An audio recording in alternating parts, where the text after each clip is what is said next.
کانو پوری عقیده سو کوئی گوتمه کې چې پلانې کانې واچي دا اثر، سو کوئی د قبر کانې چې پزان راکاږي دا اثر، د پلانې ازمکه کانې چې ځان سره راوړي دا اثر. دا د هندوانو دا د مشرکانو د مکی عقیده دي.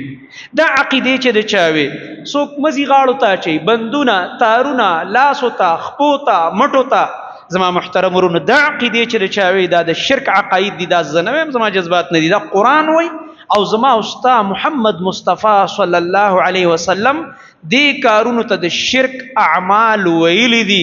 دا عقیده چې د چاوا منځ برباد، روزه برباد، زکات برباد، حج برباد، عمره برباد، د شپې تهجد برباد، صدقې برباد، ذکرونه دي برباد، خیراتونه دي برباد.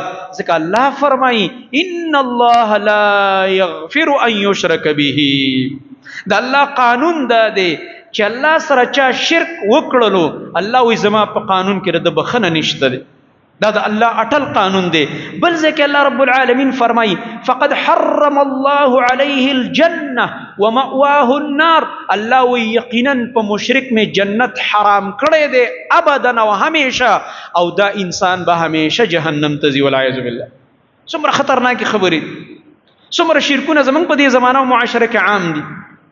زما محترم ورونو چې کله انسان کې توحید هر قسم شرک نه ځان ساتي، سبحان الله به تا ته فائدہ درکې، الحمدلله به تا ته فائدہ درکې، الله اکبر به فائدہ بدرکې، لا اله الا الله به فائدہ بدرکې، دو رکعات منځ بکې نفل فائدہ بدرکې، فرض منځ بکې فائدہ بدرکې، وړه صدقه به ورکې، کجوره دی ولی نه فائدہ بدرکې. ولی الته عقیده جوړه ده.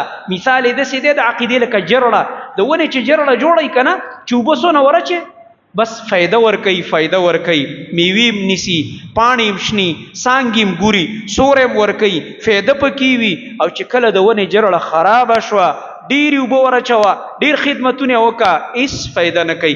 دغه شان چې کله د انسان عقیده خراب شوه شرک پکې راغی هر څومره عمل او خواري چې کوي برباد. لکه څنګه چې وچه ونې ته خراب جرړې والا ونې ته هر څومره خواري وکي وبور واچي دا ټول خواري برباديږي. دغه رنګ د عقیدی مثال د بنیاد دی.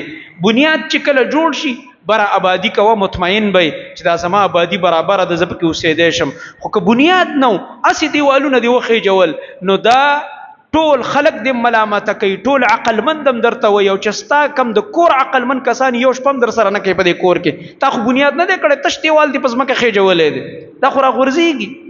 دا خو مونږ ته مړکې لګي ځان مړکې او مونږ مړکې. د عقیدی مثال د بنیاد دی، لکه د آبادی بنیاد او لکه د ونې جرړه. نو چې بنیاد مضبوط دی نو چې آبادی کې فائدہ ده، او چې بنیاد نشته نو دا یو دیوالم نقصان دی او تاوان دی را غورځېږي سباله. زما محترم ورونو چې کله عقیدت د توحید وړو کې عمل بکې فائدہ بدر کوي.